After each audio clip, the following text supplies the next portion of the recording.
But in the instances where you don't, where you make a mistake, how do you handle that?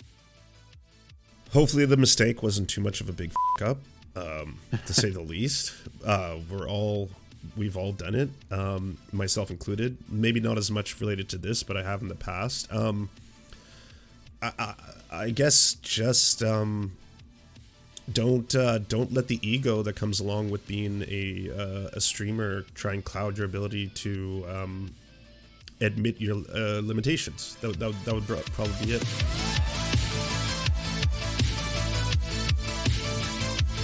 So like, I obviously brought you on today to talk about kind of what it's been like as somebody who streams on Twitch to kind of, cover and address the events unfolding in Ukraine, which are obviously, very terrible and tragic and, unnecessary. And so, yeah, I just wanted to sort of talk to you about your approach to doing that and like kind of how you view yourself in the grander scheme of media that is, kind of all focused on this right now. So I guess to kind of begin, like in terms of, when you cover these topics on stream, what are sort of your goals of your coverage? Like, are you trying to give a kind of well-rounded view of what's going on?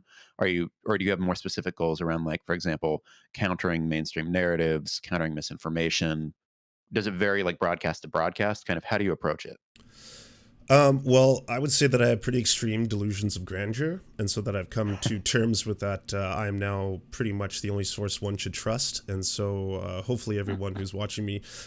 No, I mean the only reason I want to make the only reason I want to make a joke about that is that it seems like it's pretty surreal in the modern age that a whole bunch of people who, like 2 weeks ago, I was talking pretty consistently about truckers in Canada and the far right radicalization aspects of that, and then reacting to silly videos, and then all of a sudden I'm not alone in this, and then every single person who is doing that next week is expected to become Walter Cronkite. Like the stakes might be that high. Personally, for me, in terms of how I've approached it, is that I've been trying to humble myself on a regular basis because streamers, at the end of the day, people are watching you, I think, to be able to get the newest version of information.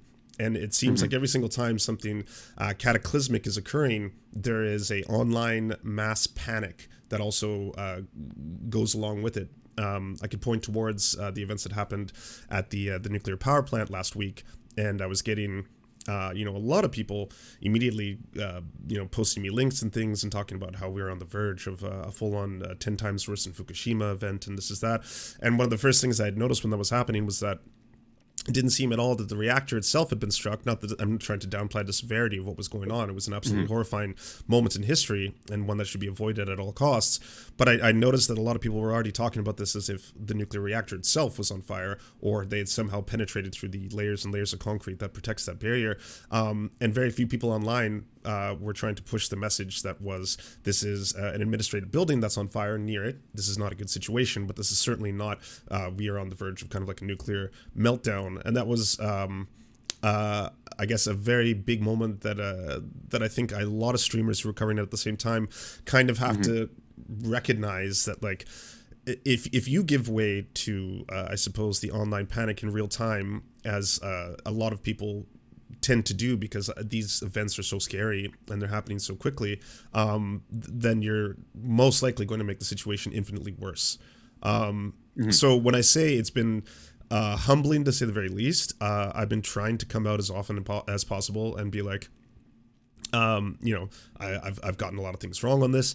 It's probably my time to learn when it comes to a lot of these topics, and I'll usually watch a lot of content in legacy media, and also, like, documentaries that I trust to try and learn more about it, rather than just do the typical, like, React Andy, I see an event and I tell you, okay, now here's what happened and here's what's going to happen next, kind of thing. Because, like, I think anyone who tells you on a regular basis they know what's going to happen next has no clue. Right, of course. Well, yeah, and so like with that in mind, how do you sort of approach like balancing those things? Because you were talking about, people coming to streams to get like the latest version of information. But when you're doing that, like, I can't imagine that it's easy to vet the information you get. You can do other forms of vetting. Like, for example, you were saying you can watch other sources. You can, like, get better context. but like when something brand new like arrives on your doorstep, how do you say like, okay, this is worth surfacing versus like, oh, maybe this is a little bit, dodgier? Usually before I'd make an affirmative statement as in X is happening, I'd want it to be verified in some form or another by legacy media, right? Like Hmm. before I'd say like, okay, this is now taking place. I'd want to see like, it being reported somewhere, whether that's BBC or Al Jazeera, it doesn't matter. And at which point I can be like, Hmm. okay, so now we can start to approach it from that standpoint, and also to try and avoid people inundating you with just Twitter links, because there is obviously Twitter links that can be verified Twitter links, but even no one is above this. Everyone is getting things wrong in a regular basis. You have to kind of be a online vetting machine, and then combine that with the fact that there is a surplus of trolls right now popping up in streamers chat on a regular basis with just the most hyperbolic statements. Like some people have Hmm. said that people have popped in their chats straight up being like, Russia has launched nukes, and then like with all exclamation points, and then just like spamming that for a while, or things to that effect. And then obviously for whatever reason they're either trying to get a reaction out of everyone or out of Also the streamer. simultaneously casting it to his Twitch. Yes. Yeah. Yeah, that as um, well. but yeah, when you have that going on, like when there are people saying all of Yeah. this ridiculous stuff in your chat and everything, like what do you even like? Again, how do you like avoid doing the whole? How do you keep a straight face at that point, especially when it's like something where you're like, okay, this could be true. I need to vet it, but also like, it could be not true and it could just be ridiculous. Like, how do you sort of like, because at the same time you're also having to like, entertain people, talk to people, like continue your stream. Like, how do you balance all or juggle all of these different things? Well, I should start by saying I'm not a gold standard for any of this. I mean, like everyone Mhm. else, I've made so many mistakes. I was one of the people pushing really hard against the fact that I even thought this was going to take place when it was first starting out, just because of, I guess, my hesitancy to trust, state intel and stuff like that from coming out of the U.S. So I think one of the bigger things would probably be recognizing a lot of the shortcomings that you have just as a React streamer. I mean, I have to stress this a lot. None of us are like have doctorates in geopolitics, and like I said a couple of weeks ago, I was laughing in real time at Tim Pool getting everything wrong about the Canadian trucker rally, and then it goes from that Mhm. to something where the stakes are so very high, especially in the way people react to it. I think for me, obviously, before going forward with like, I can go back to that nuclear power plant event that took place. Before it was being reported wildly in legacy media, there was obviously a lot of Twitter accounts that were sounding the alarm bells, saying this was really, really bad. And then I noticed a lot of streamers weren't, and this is credit to them, weren't going as far as saying like this event is taking place like in real time. They were waiting to see what other sources said. So, I mean, for all the excuse me, in my throat, but for all Mhm. the shitting that people do on Yeah. legacy media, You're not right. sorry. No, no, don't. Okay, what? Oh, sorry. Keep talking. Yeah. Oh, okay. I was gonna say for all the shitting people do in legacy media on a repeated basis, like the mainstream media is all fake news and stuff like that. I think streamers should also recognize that like we're all editorial pieces, every single one of Mhm. us, right? We're not journalists. We're entertainers on the internet. That's what we do. Like half the time, when we're not reporting on this kind of stuff, we're making poop and pee jokes and stuff like that. So if it were not for the work of actual real journalists who cover this kind of stuff, and Mhm. even the bravest of the brave, the ones who are like on the ground floor and going to those Mhm. locations, streamers would be nothing but just you're looking at one individual's ability to editorialize in real time. That's really really what it comes down to. Right. Yeah. Yeah. Absolutely. And yeah, I mean, like when you sort of address this, because this is kind of a thing where I think there's a really hard balance to strike, right? Because I think that on some level you want to present yourself as authoritative, because then people will come to your stream for information in these times. And like, if you start your stream by saying like, "Hey everybody, ignore me," then people are probably not going to watch you. But at the same time, you still need to convey like, "Hey, I'm just a person. Like there are other authorities out there, or there are other sources that might have like info that is, more concrete than what I can present." And so how do you couch that when you're addressing audiences about this? How do you sort of walk that line such that people understand where you're coming from, and like the sort of, again, position that you occupy amongst all of these other media sources they could be drawing on? I would say just on a repeated basis to acknowledge what exactly you are. And in my Mhm. case, I'm an entertainer on the internet. I hope people walk away from my streams, not just entertained, but obviously educated on a topic, right? So I do think there's a responsibility to do due diligence and that kind of stuff when you're talking about these kind of things. But I don't have any delusions of grandeur about this. I think transparency would be the big thing. Just to be completely clear out of the gates that like, again, what you're witnessing if you watch me live covering this event is you're watching someone editorializing based on their own biases and opinions as quickly as possible in real time. Mhm. Yeah. Yeah. Speaking of, in chat, Imp Grievous just asked, "I've heard streamers talk about chat as helping to validate information, and also chat as a vector for misinformation. How do you balance that?"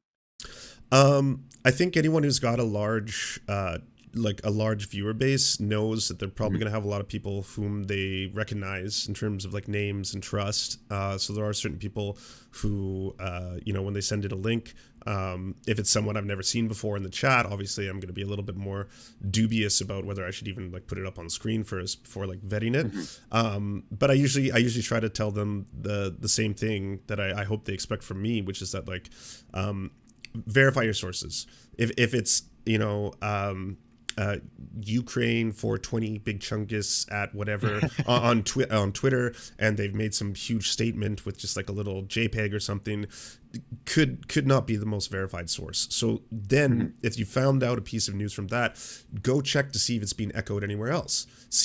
Check out if you are seeing that in legacy media or prominent and verified sources. Are they tweeting about it as well? And then if they are, is there an article about it before just going right into full panic mode all the time? Mhm. Right.